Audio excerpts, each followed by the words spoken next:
Right, so following on from my last video, I never explained about how to measure a staircase, and as people don't want me filming in their houses, I thought I'd come up with a bit of a scenario on a few different ways of doing it, starting from the simplest, going to a bit more advanced, but there is 101 way to measure a staircase. So I'm trying to keep this as brief as possible, and I'm also going to do this with explain it to two joiners in the workshop. So, and these are two joiners that don't do staircases, so if they have any questions they can ask me as we go. So let's start on the first one, which is basically a straight flight, and the stairwell, which a stairwell is what the staircase fits into, is so big it's not really a problem. So most of the time, if we go to site, we know what a staircase is going to look like anyway, because we will have architect's drawings, so we will know a rough configuration. But let's say for this scenario right now, I don't know that. So first thing I would do is measure my overall rise, and the overall rise is from the floor to the top of the trimmer. Now, I would take that from somewhere else, but I'll explain that in a minute. So first thing I would do is just drop a tape measure from this floor down to that. That's just to get me a rough height, so I can then divide that up to know how many treads I'm going to get. So let's say, for argument's sake, I've already pre-worked this all out obviously, but for this scenario it comes to 2730. I would then divide that all up and work out I want 14 rise.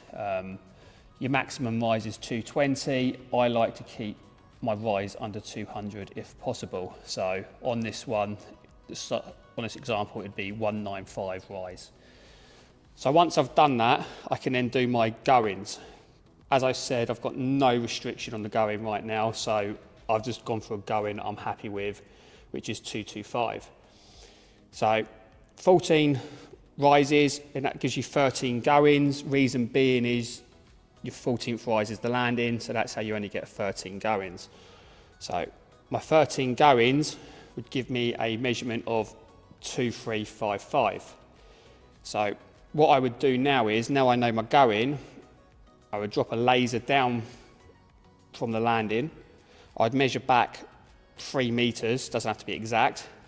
And then what I could then do is, that's where I'd measure my rise of my staircase from. Just in case the floor's out, there could be a 20-25 mil difference between here and here. Might not be, but I don't know. So you should always measure from where your staircase starts to where it finishes. And how I would do this, depending on the scenario, I might just throw a laser level at the top, so it's pinging a line down. Okay, there's going to be a difference between where the laser's hitting. So what I would do is measure from the laser down to the landing. Argument's sake, that's 150 mil. And then I would measure from where the staircase starts to the laser line minus 150 mil, which would give me my overall rise. So now we're basically going to move on to a straight flight again, using the exact same measurements as the overall rise, but this time we have something in the way of the going, and we have a doorway here. So what we would have to do this time, we'd get our rise just like before, but now we would go to this measurement. So then off the face of the trimmer, I'd know there's a doorway here. So once I've got the rise, I'd then measure from the face of the trimmer to the doorway, which would give me my maximum going. Now, also with a doorway, that actually measures on this particular occasion, I've just done this for example, as 3455. That is to where the doorway is. Now, I basically, if the doorway opens this way or this way, I always like to keep, I think for regs, if the door was opening this way, you have to have a 400 gap between the door and the bottom of the stairs. Reason being, if the door opens, it's not opening smack in your face. So that is the bare minimum. So no matter which way the door opens, I always still like to try and keep 400 mil away from that if possible.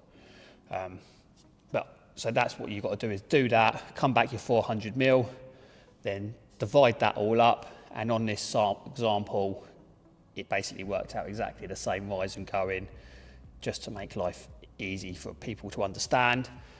And this staircase is a metre wide, and the stairwell, again, which is what the staircase can fit into, is 1300. So you'd have balustrade up here, and then just a little bit returning into the wall. And that is a straight flight staircase with a door at the bottom. Any questions? If it is an open outdoor, is there still a minimum, or is it just down to your... Yeah, 400, no matter which way the door opens. Oh, just regardless? Yeah, basically, if the door, what they say is, if the door opens this way, you've got to imagine it's going to swing. It needs to stop 400 mil. Okay. But they are saying, and I just don't like doing it, if the door is opening into that room, you can come a lot closer. Yeah. Because the door's opening away from it, but I still personally like to have a 400 mil gap there, if possible. Yeah. You can't always do that. And if the door is opening this way, if I can get more than 400, I will do. Mm-hmm. But that is the reg of a minimum of 400. Now, I might have got that wrong, but I'm pretty sure that's right. I might need to double check that, but I'm pretty sure that is right. Okay, cool. Cool, right. Next example is straight flight with a quarter space landing into a straight flight. So on this occasion, I would do the rise exactly the same as I've done before, but we've got the stairwell here, which is along here and along here, all the way down to here. I would then take the measurement from the trimmer to that wall, and then I would take the measurement from this wall to this wall. So once I've done that, I know I need 14 treads, exactly the same as before, because we're keeping the overall rise exactly the same, just to make life a bit more simple. So I've got 14, but when you've got a landing on this, you've got to keep the landing the same as the width of the staircase. So I've got 900 wide staircase, which means my landing needs to be 900 wide here. So again, just to make life easy, where we've got 3040, I can fit in a 210 going with a 900 landing in that way. So once I know I've got that in, I now need 3 more treads. So I've got no restrictions coming this way because the doorway's miles away, so it's not a problem whatsoever. So then I can just add in 3 more treads, and that's how I get the overall rise in the going. The real only clinch point is between this wall and this wall. And with this maths, I've managed to get in 1, 2, 3, 4, 5, 6, 7, 8, 9 treads and a quarter space landing. Any questions? So when you're measuring down onto this, when you get to the 900, yep. You've got to work out you're going from there to there first. No, first off, you've got to take off this measurement here. So your measurement is from the trimmer to the wall. That's what your going is at the moment. Yeah. And you've decided you want to put a 900 wide staircase in there. So either you've decided that or the architect specified it. Yeah. Somewhere along the line, you've got that information. So once you've gone from trimmer to that outside wall, you would then measure, minus 900. Yeah. And then what you've got left, you would then you would divide that up by however many you think you can get in there. Because at this particular moment in time, you might not know. But you would go, right, you would divide that up by 9. Or let's say you divided it by 10 originally, and then you realise your going is too small. So then you would go, okay, fine, I'll just divide it by 9.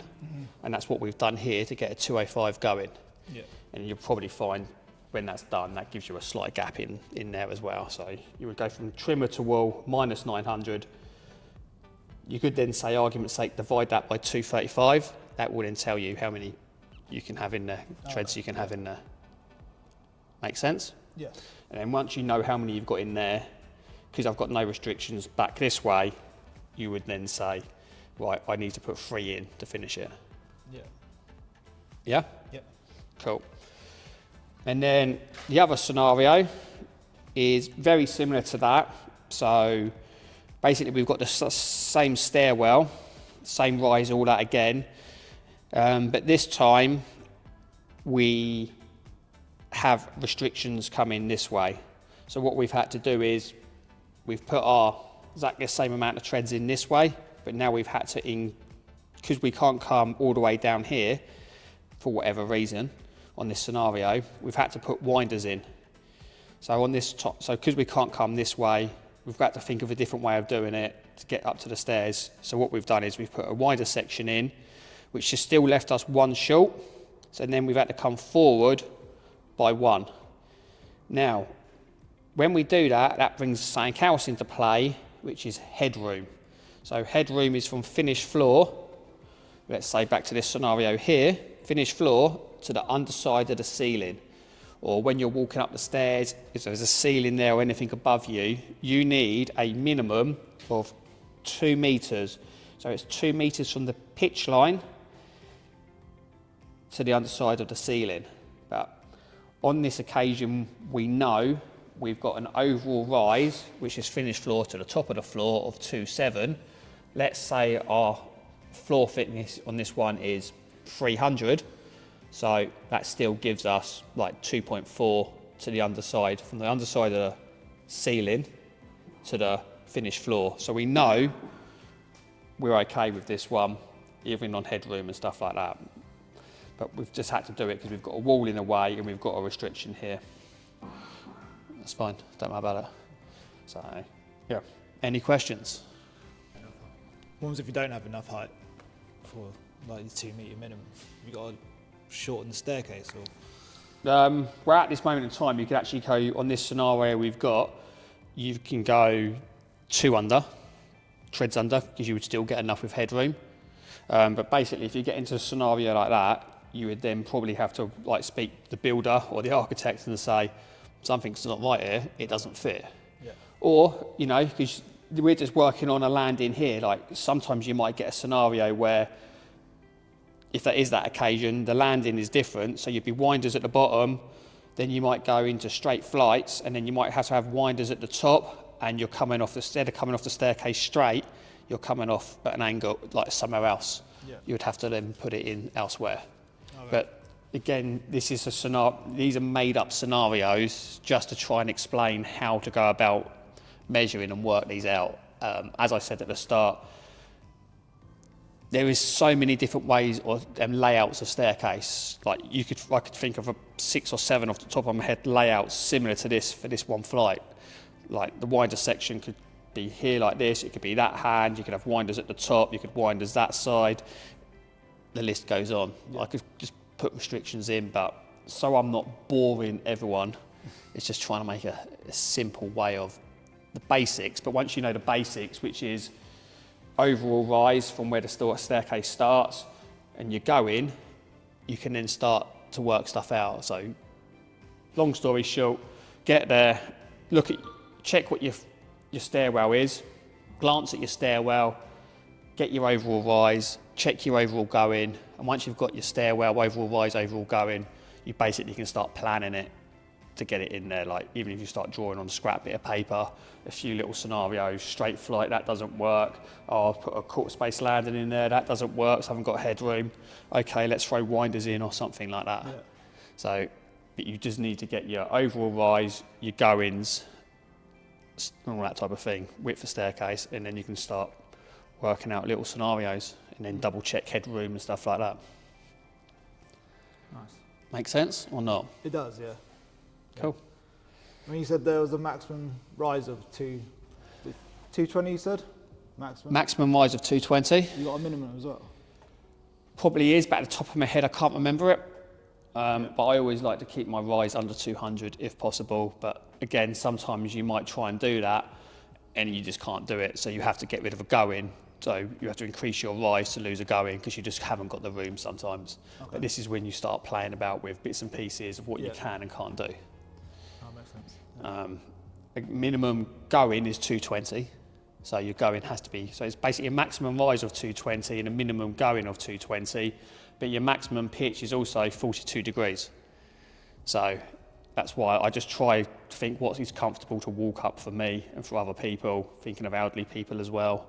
So if I can keep my rise under 200, I think it's comfortable, and my going around 235 or bigger, it's quite a nice staircase to walk.